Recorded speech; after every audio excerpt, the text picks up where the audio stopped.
निवडणूक आयोग ही एक स्वतंत्र संस्था आहे, स्वायत्त संस्था आहे। आपण अशा संस्थेवर अशा ज्युडिशरी त्यांना एक प्रकारे ज्युडिशरीचा अधिकार असल्यासारखा ह्या सर्व संस्था आहेत। अशा संस्थेबद्दल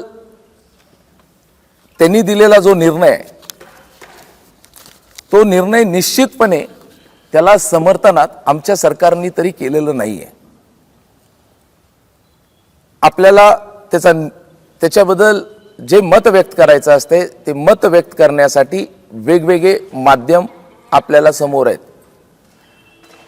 माननीय देवेंद्रजी फडणवीस साहेबांनी नाराजगी व्यक्त केली, जे घडलं ते चुकीचं घडलंय असं त्यांनी स्पष्टपणे त्या ठिकाणी सांगितलं।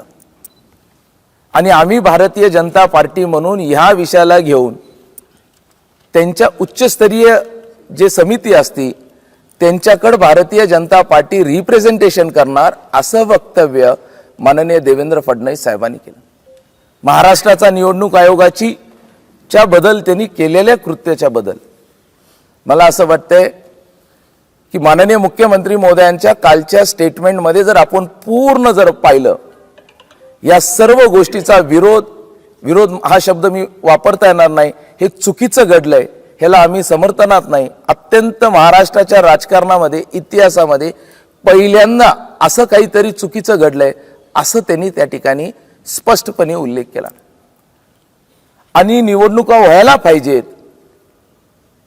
24 ठिकाणी नगरपालिकेच्या निवडणुका रद्द झाल्या, 204 ठिकाणी खालच्या प्रभागातल्या निवडणुका रद्द झाल्या। ह्याबद्दलची सविस्तर माहिती, हे होणं चुकीचं आहे, हे किती विरोधात आहे, हे महाराष्ट्रातल्या 288 आमदारांपैकी निलंग्याच्याच आमदारांनी त्यांना सांगितलं। हा उल्लेख निवडणुका व्हायला पाहिजे, टायमावर व्हायला पाहिजेत, लोकांचा वेळ गेला, सर्व गोष्टी त्या ठिकाणी गेल्या, जनतेला वेटीस धरलं चाललंय। हा विषय 288 आमदारांपैकी एकाच आमदारांचं त्यांनी नाव घेतलं आणि त्यांनी सांगितलं की या आमदारांचा रात्री फोन आला की सर्व निवडणुकींसाठी सज्ज आहे। 24 पैकी 2 नगरपालिका अशा आहेत की त्याच्या आरोनी असं स्टेटमेंट दिलंय की निवडणुका वेळेवर होणं योग्य आहे, जर निवडणुका पुढे ढकलल्या हे चुकीचं होईल असं फक्त 2 नगरपालिकेने त्या ठिकाणी सांगितलंय। त्याच्यातली एक नगरपालिका म्हणजे निलंगा आहे।